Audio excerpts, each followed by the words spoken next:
Good morning to all my students of class 9th. Now today we will discuss the revision of the chapter circle. Revision of circle. तो कुछ concept हम discuss कर चुके हैं previous video में, कुछ अभी कर लेते हैं फटाफट।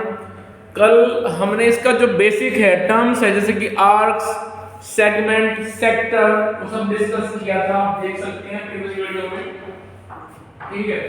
और वहां पे हमने ये बात भी समझी थी कि सेगमेंट कब बनता है, सेक्टर कब बनता है, किस आर्क को बोलते हैं माइनर, किसको बोलते हैं मेजर, और क्या होता है minor segment, major segment, minor sector, major sector. So this term is already explained in the previous video, you can see, clear. और हमने वहां पे आपको बेसिक स्ट्रक्चर भी बताया था, ठीक है। दरअसल क्या होता है सर्कल के अंदर कुछ रूल्स होते हैं। रूल्स जैसे कि यहां पे आता है कि सर्कल के अंदर जब आप कोई आर्क लेके चल रहे हैं और उस आर्क के आप एंड पॉइंट दोनों के दोनों जब एक बार ज्वाइन करें सेंटर पर, दूसरी बार वही एंड पॉइंट उस आर्क के ज्वाइन करें आप रिमेनिंग सरकमफ्रेंस पर, so two angles will be formed. ये जो एंगल बना है फिलहाल इसको बोलते हैं सेंट्रल एंगल। आर्क ने जो सेंटर पे एंगल बनाया है उसको बोलते हैं central angle. Suppose center is O, arc is AB. If we join again the two end point of this arc AB in the remaining circumference, suppose like this, in this, or this. So these angles on the circumference will be exactly half of the angle formed by it on the center। दोबारा भी सुन लीजिए, यदि कोई arc centre पर angle बना रही है फिर वही आर्क सरकमफ्रेंस पे एंगल बना रही है, तो सरकमफ्रेंस पे जो एंगल बनता है वो हाफ होता है सेंटर पे एंगल जितना बनता है उसके। या आप ये बोल सकते हैं कि central angle is double of the angle made by it on the circumference. Circumference पर यदि एंगल x बन रहा है तो सेंटर पर जो एंगल बनेगा वो ऑटोमेटिकली बनेगा 2 time of x। Remember it always, angle formed by any arc at the centre is double of the angle formed bye it at the circumference. Clear. जैसे कि आप देख सकते हैं कि इस आर्क ने सरकमफ्रेंस पर तो एंगल बनाया है x, लेकिन सेंटर पर एंगल बनाया है फिर 2x। तो ये रूल है, रूल आप ध्यान रखें, and these rule will help you in the numericals. इस चैप्टर के जो न्यूमेरिकल्स हैं वहां आपको हेल्प मिलेगी, ठीक है। जैसे अब मान लीजिए ये तो हो गया हमारा पहला रूल। सेकंड रूल क्या है,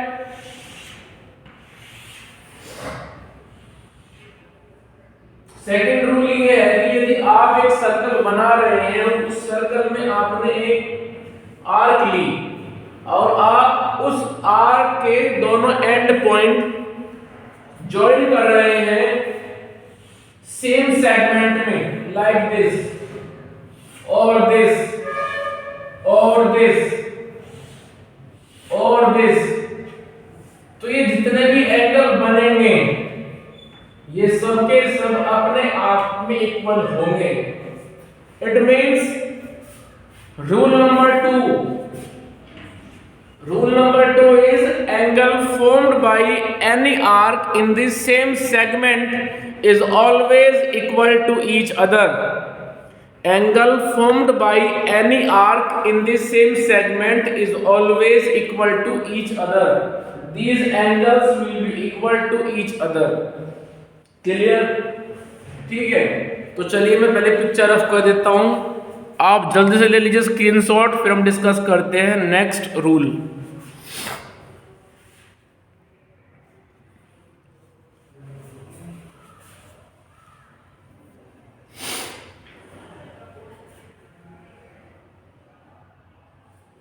चलिए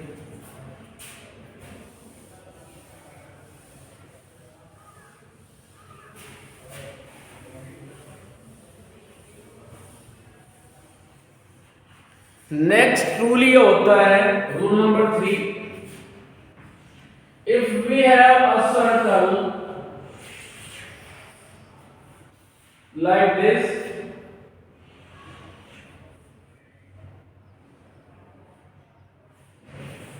and we have any arc like this, it is minor arc। तो इस बार हम माइनर आर्क को लेके नहीं चलेंगे, हम क्या करेंगे, यहाँ पे सपोज ये सेंटर है तो हम ले लेंगे इस बार सेमी आर्क। ठीक है, इट मीन्स हम बात कर रहे हैं अब डायमीटर की। हमने डायमीटर को ड्रॉ कर दिया, डायमीटर को ड्रॉ करने के बाद जो आप देख रहे हैं सर्कल, ये 2 हाफ पार्ट में डिवाइड हो गया, above from the diameter and below from the diameter, आप देख भी रहे हैं। अब इस डायमीटर के दोनों ending point means A and B, ये दोनों एंडिंग पॉइंट आप ज्वाइन करें इन सेमी सर्कल में कहीं पर भी, जैसे कि इस तरह से या फिर इस तरह से या फिर कुछ इस तरह से। क्लियर? तो जो ये एंगल बनता है, angle formed by semi arc in semi circle is always a right angle, it will be always a right angle। Suppose this is C, D and E, so we can write here that angle AEB is equals to angle ADB is equals to angle ACB is equals to 90 degree. So याद रखें आप, angle formed by semi arc in semi circle is always a right angle. It means we can write that AEB, ADB, ACB, these are right angles and it will be equal to each other। Clear? So AEB is equals to ADB is equals to ACB is equals to 90 degree। So these will be equal to each other। Clear? चलिए आगे, इसके बाद आता है फिर next rule, और वो rule क्या है? वो रूल ये है कि whenever you have a cyclic quadrilateral, अब आप कहेंगे सर ये साइक्लिक क्या होता है?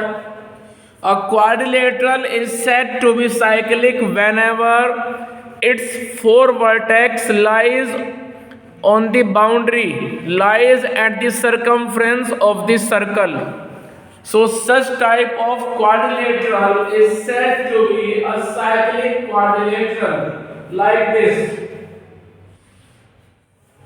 This is a cyclic quadrilateral, CYCLIC, cyclic quadrilateral।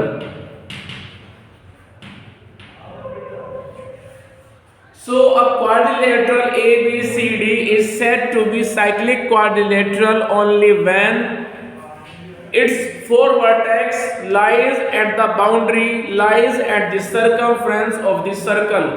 So such type of quadrilateral is said to be cyclic quadrilateral।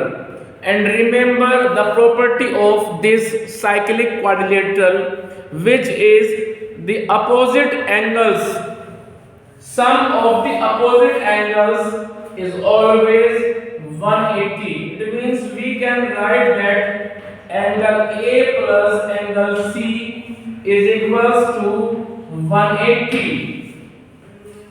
and remaining two opposite angles B and D also, and we can write here angle B plus angle D is also 180.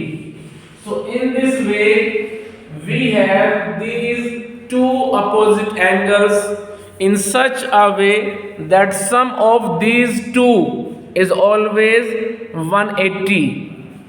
Clear? तो याद रखें कि कोई भी quadrilateral cyclic तब होता है जब उसमें अपोजिट एंगल्स का सम 180 होता है. It means angle A plus angle C is equals to 180, angle B plus angle D is equals to 180 degree. चलिए जल्दी से लीजिए स्क्रीनशॉट, फिर डिस्कस करते हैं हम अनदर कंसेप्ट.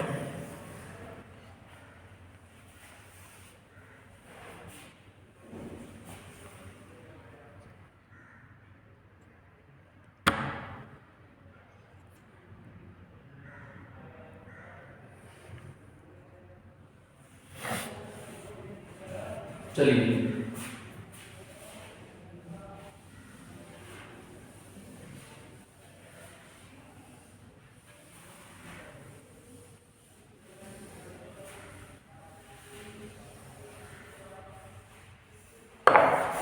कंसेप्ट ये है कि हमारे पास एक सर्कल की कोई दो कोण दी हुई है and we want to find out the centre of the circle with the help of these two कोण. क्लियर? तो चलिए हम लेके चलते हैं फटाफट. मान लीजिए एक कोण मेरे पास ये है, दूसरी कोण मेरे पास में कुछ इस तरह से है. We have these two chord of a circle. Suppose it is AB and it is suppose CD. And we want to find the center of the circle in which these two chord lies. हमें उस circle का centre निकालना है जिस circle की ये दो code हैं, और सर्कल भी हमें जनरेट करना है. क्लियर? तो चलिए सबसे पहले आप क्या करेंगे, कंपास की हेल्प से ये जो पॉइंट ए है इसको सेंटर मान लीजिए. पॉइंट ए को सेंटर मानिए. कंपास में आप डिस्टेंस लीजिए मोर देन हाफ. ये जो आप देख रहे हैं लाइन ए बी, इस ए बी का हाफ कर लीजिए. ठीक है? और इस ए बी का हाफ कर लीजिए और डिस्टेंस लीजिए अपने कंपास में more than half. More than half distance लेकर के आप ये जो ए देख रहे हैं, निडल रखिए ए पर, निडल रखिए ए पर, डिस्टेंस लीजिए कंपास में मोर देन हाफ और लगा दीजिए एक आर्क इधर तो दूसरी आर्क इधर. उसके बाद पॉइंट बी पर रखिए आप निडल, पेंसिल रखिए ऊपर, तो दोबारा से ये आर्क कट होगी कुछ इस तरह से. उसके बाद इन दोनों पॉइंट को ज्वाइन करते हुए with the help of scale ऐसे लाइन बना दीजिए. क्लियर? चलिए उसके बाद कोड CD, ये जो आप देख रहे हैं कोड CD, पॉइंट C पर रखिए आप निडल, डिस्टेंस लीजिए मोर देन हाफ. क्लियर? तो ऐसा लगा दीजिए. उसके बाद D पर रखिए निडल और इसको कट कर दीजिए इस तरह से. उसके बाद स्केल की हेल्प से इन दोनों आर्क को ज्वाइन कीजिए और ज्वाइन करके इसको ऊपर बढ़ा दीजिए इस तरह से. तो जहां पे दोनों की दोनों कट करेंगे एक दूसरे को, that will be the centre of the circle. Clear? ये सेंटर होगा. अब यहां से ले ले आप रेडियस पॉइंट बी तक, पॉइंट ए तक, क्योंकि तो सेंटर हो चुका है. और ये ए बी सी डी ये वो पॉइंट है जो सर्कल की बाउंड्री पर है. क्लियर भाई? ए बी सी डी वो पॉइंट है जो सर्कल की बाउंड्री पर है. ये बात आप याद रखें. तो जब ये A B C D circle की बाउंड्री पर हैं और ये वो पॉइंट हैं जो बाउंड्री अप्लाई कर रहे हैं, तो फिर तो आप यहाँ पे एक बात याद रखें कि इस सेंटर से ये जो हमने यहाँ पे डॉट लगाया है, सपोज इट इज O, इस सेंटर O से जितना दूर A है उतना ही दूर B होगा, उतना ही डिस्टेंस पे C होगा, उतना ही डिस्टेंस पे D होगा। क्लियर? तो ये बात आप याद रखें। तो आप जो निडल है कंपास की उसको पॉइंट O पर रखिए। O पर रखने के बाद पेंसिल लाइए B पर या फिर A पर या फिर C पर या फिर D पर, और ऐसे आप एक सर्कल बना दीजिए। तो इस तरह से आपका एक सर्कल बन जाएगा यदि आप इसको बना के देखेंगे कॉपी पर। ये तो मैंने एक केस तब लिया जब कोड AB और कोड CD अलग अलग हैं, वापस में ज्वाइन नहीं है। अब मैं केस लेके चलता हूं जिसमें दोनों कोड ज्वाइन होंगे एक साथ। जैसे कि एक कोड मेरे पास ये है, दूसरी कोड मेरे पास ये है। ये मेरे पास दो कोड है continuous. Suppose it is A, B and C। ठीक है, और हमें क्या करना है, हमें सेंटर को ढूंढना है, और सेंटर को फाइंड करने के बाद हमें सर्कल भी जनरेट करना है। देखो आर्क लेने के हमारे पास में दो तरीके हैं। एक तरीका तो यह है कि हम ले ले अलग अलग आर्क जो आपस में ज्वाइन नहीं होती हैं। दूसरा तरीका है कि आप कंटिन्यूअस वे में दो कोड ले लें, AB और BC। प्रीवियस एग्जाम्पल में मैंने AB कहीं और लिया है, CD कहीं और लिया है, आपने भी देखा है। सेंटर को निकाला, सर्कल को बनाया। इस एग्जाम्पल में मैं इन दोनों कोड को, AB को और BC को एक साथ लेके चल रहा हूं। Means point B is common in the both code.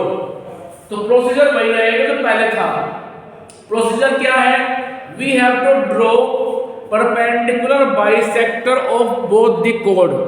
सुन लीजिए बेसिक थीम क्या है। थीम ये है कि आपको जितनी भी कोड मिल रही हैं उन कोड का आप परपेंडिकुलर बाइसेक्टर ड्रॉ कर लीजिए। ठीक है, AB के रिगार्डिंग और BC के रिगार्डिंग। जब आप AB और BC दोनों कोड के रिगार्डिंग उनका परपेंडिकुलर बाइसेक्टर ड्रॉ कर देंगे तो उसके बाद वो दोनों बाइसेक्टर जहां पे आपस में एक दूसरे को कट करेंगे, that will be the centre of the circle. जैसे यदि आप फिलहाल इस पॉइंट A पर रखें निडल, पॉइंट A पर रखें निडल, डिस्टेंस लीजिए मोर देन हाफ अपनी पेंसिल में, और इस तरह से आप आर्क लगा दीजिए। उसके बाद पॉइंट B पे लाइए निडल को, डिस्टेंस आप उतनी रखें, उसको चेंज ना करें, और यहाँ लगा दीजिए आप आर्क। इन दोनों कटिंग पॉइंट को आपस में ज्वाइन कर लीजिए, इस तरह से ज्वाइन कर लेना है। उसके बाद आ जाओ कोड BC पर। कोड BC पर आ जाइए, पॉइंट B पर रखिए कंपास की निडल, डिस्टेंस लीजिए मोर देन हाफ और लगा दीजिए यहां से एक आर्क इस तरह से। डिस्टेंस चेंज नहीं करनी है। अब पॉइंट C पे आ जाइए और लगाइए दोबारा से आर्क। इन दोनों आर्क के इंटरसेक्शन पॉइंट को स्केल की हेल्प से ज्वाइन कर दीजिए। ज्वाइन करके उसको आगे बढ़ा दीजिए। तो ये दोनों बाइसेक्टर एक दूसरे को पॉइंट O पर कट कर रहे हैं। आप देख सकते हैं पिक्चर में हमने कोड AB और कोड BC दोनों के लिए परपेंडिकुलर बाइसेक्टर ड्रॉ किए। Both perpendicular bisector intersecting to each other at point O। दोनों के दोनों बाइसेक्टर एक दूसरे को पॉइंट O पर कट कर रहे हैं।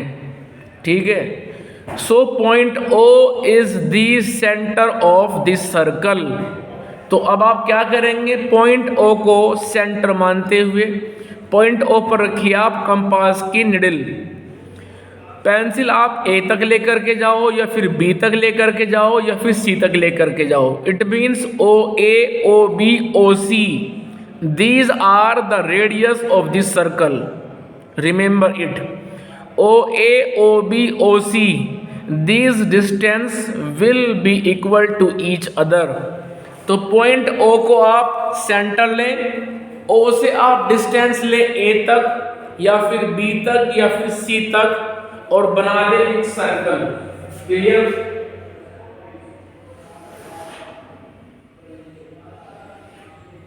तो इस तरह से आपका एक सर्कल जनरेट हो जाएगा जिसके अंदर ओ एक सेंटर है। ठीक है, सो ये कंस्ट्रक्शन थी तब whenever you have the two chord, जब आपके पास दो कोड होंगी, सेंटर आपको मालूम नहीं है, सेंटर भी निकालना था, सर्कल भी बनाना था, तो हम क्या करेंगे, हम उन दोनों कोड का परपेंडिकुलर बाइसेक्टर ड्रॉ कर लेते हैं। जब दोनों कोड का आप बाइसेक्टर ड्रॉ करेंगे तो वो बाइसेक्टर एक दूसरे को जिस पॉइंट पर इंटरसेक्ट करेगा उसको बोलते हैं हम centre of the circle. Clear? अब उस पॉइंट को सेंटर लेते हुए डिस्टेंस ले आप ओ से ए तक या फिर ओ से बी तक या फिर ओ से सी तक। These are radius and radius in a circle have equal measurement and we have a circle which is passing through the point A as well as point B and C. Clear?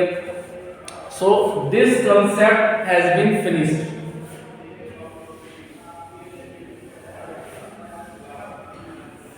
इसके बाद मैं question लेके चल रहा हूं। Suppose we have a circle और इस circle के अंदर हमारे पास एक आर्क है। Suppose arc is A B.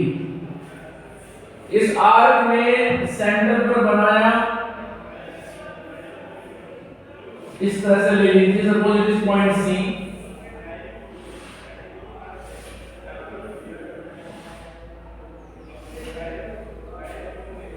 अब सुनिए आप ध्यान से, ये एंगल मेरे पास 31 है, ये एंगल मेरे पास 35 है।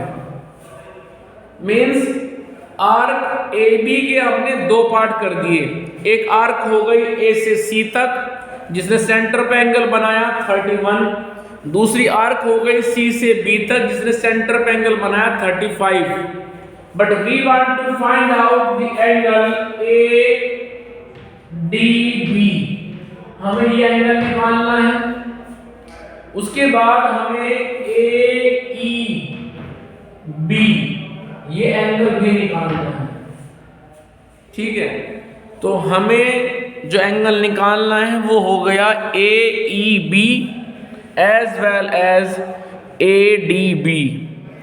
सो we want to find out the value of these two angles A E B and A D B. हमें इन दोनों एंगल की मेजरमेंट निकालनी है। तो चलिए इन दोनों एंगल की मेजरमेंट आप कैसे निकाल सकते हैं इस बात को देखते हैं। सबसे पहले आप एक काम कर लीजिए, जितना एंगल आर्क ए सी ने बनाया है और आर्क सी बी ने बनाया है उसको आप ऐड कर लीजिए। It means 31 + 35 that will be 66। So central angle generated by the complete arc AB at the center of this circle is 66, and we know that, and we are observing also in the picture that ये जो आप arc देख रहे हैं AB, इसने एक बार centre O पर बनाया 66 डिग्री एंगल और इसी आर्क ए बी ने बनाया फिर सरकमफ्रेंस पर ए डी बी और इसी ने बनाया फिर ए ई बी। तो ए डी बी और ए ई बी दोनों आपस में होंगे इक्वल। बट अब मेन प्रॉब्लम क्या रह गई कि ए ई बी और ए डी बी इक्वल तो हो गए बट होंगे वो कितने, मीन्स उनकी मेजरमेंट क्या होगी। But we know that the property or rule rule क्या है?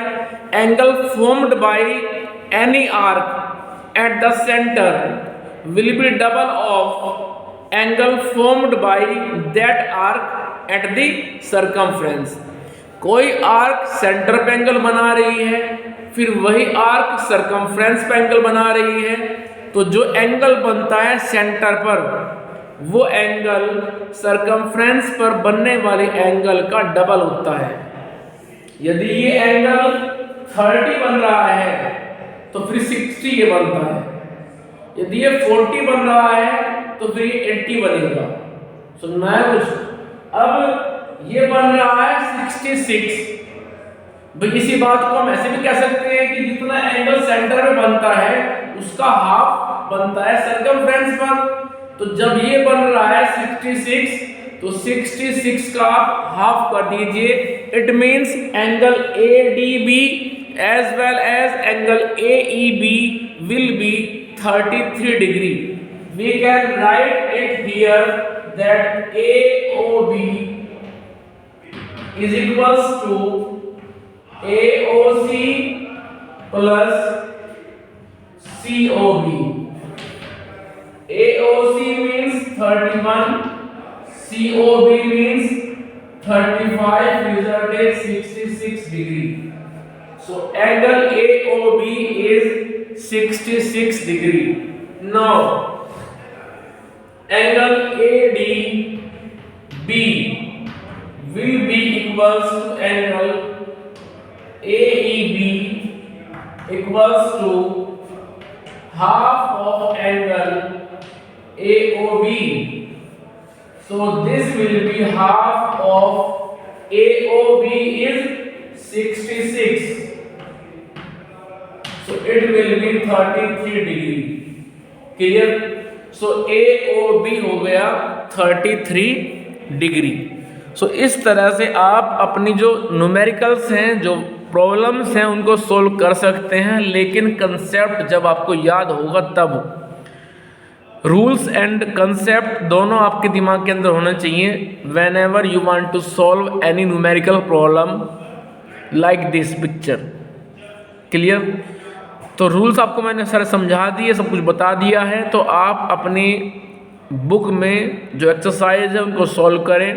And if you are facing any problem in any question, any type of doubt have you in your mind, then please share that doubt with me on WhatsApp और by call. Clear? और मुझे यहाँ पे exercise है यहाँ पे point 3, मुझे उसके 2 क्वेश्चन कराने हैं। एक क्वेश्चन सेकंड लास्ट क्वेश्चन है 2, वो बच्चों की प्रॉब्लम आई थी, वो डिस्कस करूँगा अभी नेक्स्ट वीडियो में। वो सेकंड लास्ट क्वेश्चन है जिसमें कुछ बच्चे बैठे हैं सर्कल की बाउंड्री पर और वो एक दूसरे के साथ टॉय टेलीफोन से बात कर रहे हैं। ठीक है, आपको समझ में आ गया होगा। आप क्या क्वेश्चन दिया है कि अंकुर है, सैयद है और एक बच्चा और है। और ये क्वेश्चन पॉइंट 2 या फिर पॉइंट 3 में सेकंड लास्ट क्वेश्चन है। ये दोनों क्वेश्चन रह गए थे बिफोर द हॉलीडे और इन दोनों को मैं डिस्कस करूँगा अपने नेक्स्ट वीडियो में। तो अभी आप इस चैप्टर को पूरा करें छोड़ के इन 2 प्रॉब्लम को। वो क्यों? क्योंकि ये 2 प्रॉब्लम थोड़ा टिपिकल है, इनको मैं एक्सप्लेन करूँगा पहले, उसके बाद में आप करेंगे। ठीक है, तो इस चैप्टर को आज करें before the UT examination. And if you are facing any problem आप डिस्कस कर सकते हैं, नो प्रॉब्लम। आप संडे में भी डिस्कस कर सकते हैं, कल संडे है। So if you are facing any problem then please share that problem with me. ठीक, जब तक आप अपनी प्रॉब्लम को शेयर नहीं करेंगे उसका कोई भी सॉल्यूशन नहीं बनेगा, वो सिर्फ एक प्रॉब्लम रह जाएगी आपके लिए। और जब तक वो मेरे लिए नहीं आएगी तो उसको हम कैसे सॉल्व कर पाएंगे। ठीक है, तो किसी भी सब्जेक्ट की कोई भी प्रॉब्लम है तो आप अपने कंसर्न टीचर के साथ ज़रूर शेयर करें, अदरवाइज़ वो प्रॉब्लम फिर आपके लिए प्रॉब्लम भी बन जाएगी। ठीक है, तो चलिए इस वीडियो में इतना रखते हैं, बाकी हम डिस्कस करेंगे नेक्स्ट वीडियो में। And that will be a last video of the revision. उसके बाद हम अपना जो सिलेबस है मीन्स कंस्ट्रक्शन चैप्टर को आगे बढ़ाएंगे जो बीच में रह गया था due to revision of the UT4 syllabus. Clear. और जैसा कि अब आप जानते हैं कि मेरे पास केवल 2 क्वेश्चन बचे हैं, वो उन दोनों क्वेश्चन को मैं नेक्स्ट वीडियो में आपको सोल्व करा दूंगा और उसके बाद हम अपने सिलेबस को आगे बढ़ाएंगे।